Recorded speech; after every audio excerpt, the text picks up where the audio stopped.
Oh, there I am on the left. You can tell that long hair and the camera slung on my shoulder.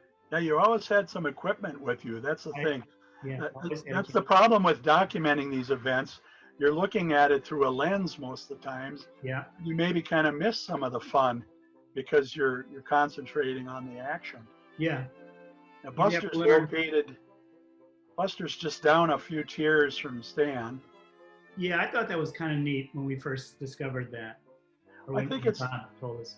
and I think it's nice that the sons, go beyond just the Hal Roach stable of stars. Laurel and Hardy's contemporaries certainly deserve our adulation as well. Yeah. Buster's wife always came to the Way Out West meetings. She said the footage of mine in the following year at the big banquet.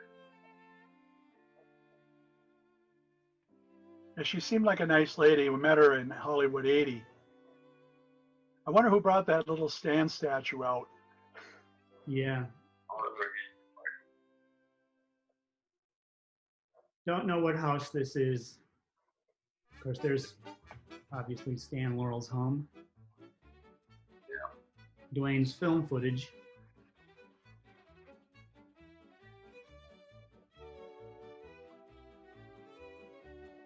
And there we are visiting the Perfect Day house. You know what I remember about all this was I brought along the Kilgore Band McCabe book, the big picture book. Yeah. No one else had brought it with. And so we were using the book to compare angles and such. Right. And the thing that's... I remember you showed it to the people that lived in the house. Yeah, they didn't know it at the time. And it was pretty shocking. And I remember the fact, this was fun. This building is gone now. Yeah. But there's Kevin and I reenacting to the best of our ability.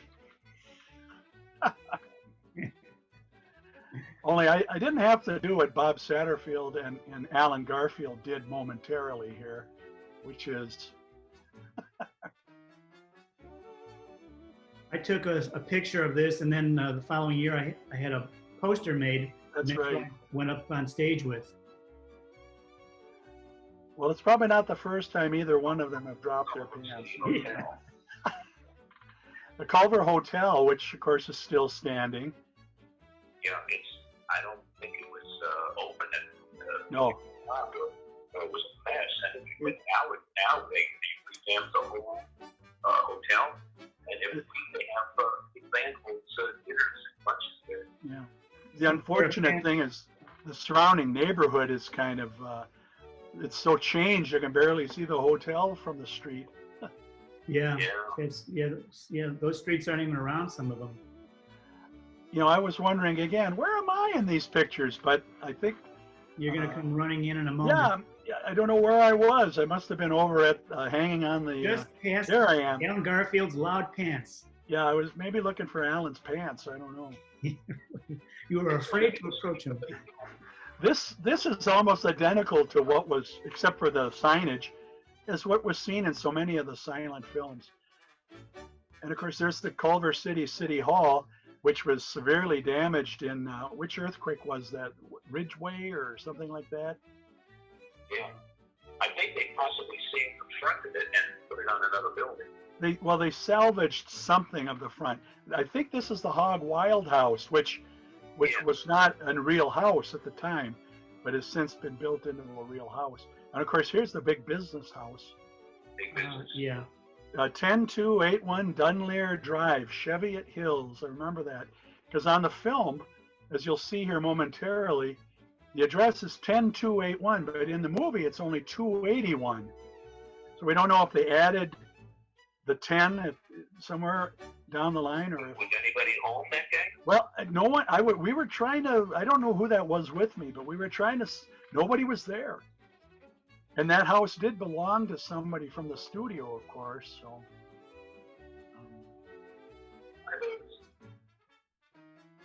I'm wondering where we are there.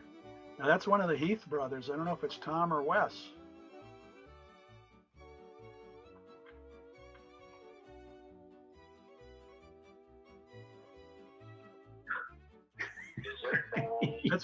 That's one thing I remember too. When we hosted the International Convention Planning Session in St. Paul in 1987, we had to go for ice cream. That was you had to have ice cream. I remember in the 2014 convention, we went for ice cream, a group of us. This is Hollenbeck Park, where they shot Men of War. It's changed somewhat. I think the footbridge is still there somewhere, but we just don't see a picture of it here. Round Derby, we had lunch there. And it's gone now. Is it still standing? I don't know. It's closed, I know that. I thought it was actually I think it is still standing, but it's quite a bit changed. If you follow Vintage LA, there's some pictures of it. Here are the exciting tar pits. La Brea, yes, it's amazing to me. I don't know why this is such an attractive site, but it's a very important ecological, not ecological, well, sure, ecological and hysterical. It's a hysterical site. Yeah. Ooh, something's coming to the surface. Actually, I used to date a girl named La Brea Tar Pits. No.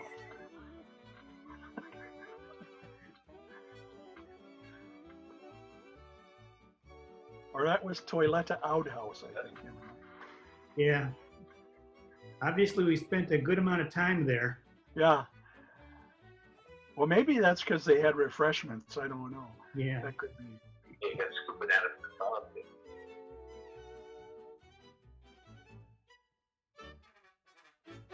I think we're going back into the hotel now.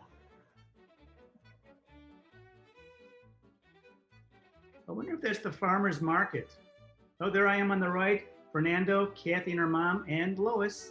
Yeah. I have no memory of this at all. But there we were. Now, what was Kathy's mom's nickname? Munchkin? Munchkin. Yeah. There's Marvin Hatley at the meeting. I remember going into that Way Out West meeting and being amazed that, here's Marvin Hatley playing the piano, and just nobody's pestering him. No one's nearby. He's just on his own. So I kind of had a private audience with him, and he allowed me to record him, and it's kind of fun, tape record. So it's fun to hear those reminiscences of Marvin. The year of the that told I was Peter Swellings.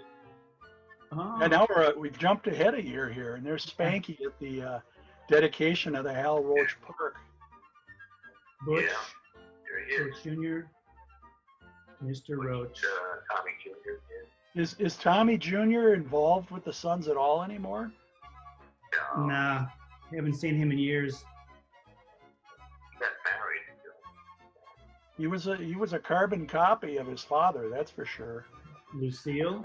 I believe the white-haired gentleman was Gelbspan, the guy that was in charge, or maybe that's him there at the Leon. Yeah, that's right. Who was a big wheel with Hal Roach Studios for years. Uh-huh. Dick Band loved the guy, but he also kind of blamed him for mistreating the films and not caring too much where they were. Well, here's the parade from Hal Roach Studios to MGM, which was down the block. Lois sitting there with Lucille. Yeah, they're in the back of that Model A. I thought it was an interesting parade because about the only people watching the parade were the parade people. I mean, those of us that were in it. Yeah. Marshall Corby in front there. I got invited to be Ollie in that, along with Fernando as Stan, and it was kind of a last minute thing because I did bring a derby, but I didn't bring what I would normally consider to be my Oliver Hardy suit. So I had to scrounge kind of to get a workable outfit. And of course at the pie fight, that jacket and shirt and tie all ended up in a dumpster because they were layered with. Yeah. And the derby too, for that matter. They were brought along for the express purpose of being destroyed. Here's the blockheads here. You can just see our banner kind of behind. We had a good contingent from Minnesota. Yeah, you had a big one. Yeah. And that banner has disappeared. I think it got chewed by mice or something. We've got a new banner since then. At the time, we didn't have a banner, and we wound up making one out of labels from Tony's Pizza. Yeah, the Tony's Pizza, and that was a Minnesota company, as you know. So they paid big bucks to use the Laurel and Hardy images in their advertising. Yeah, I still got some of those. Not the pizzas, but the advertising placards. Frank Melfa. Yeah, so I am. Take a quick look. And Barbara. Yes, true. They gave us permission to use the footage. Well, thanks to Dwain, was late. It was late, and And yeah, that was the bus, of course, that I was on, so I missed all of these antics. But there's Martin Copper playing Stanley. Of course, Earl Kress, Bob Kathy Satterfield. And that Martin has kind of disappeared too, hasn't he? Yeah, haven't seen him since then. He might have been in '86 in Philadelphia, but I don't recall. Yeah, I think he was. Because he is in, I think he's in Revenge of the Sons of the Desert. Is quoted in that, but I think that was Big Al from Ohio. Yeah. I don't know who this gentleman was, but hey, we're done. Thank you, Dwain. That's pretty amazing. And thanks to Penny and Barbara. Yes, true. They gave us permission to use the footage. Well, and thanks to Dwain for shooting this in the first place, Yeah. and Gary for all your editing skills. This has been great. Yeah, this was fun, guys. Thanks.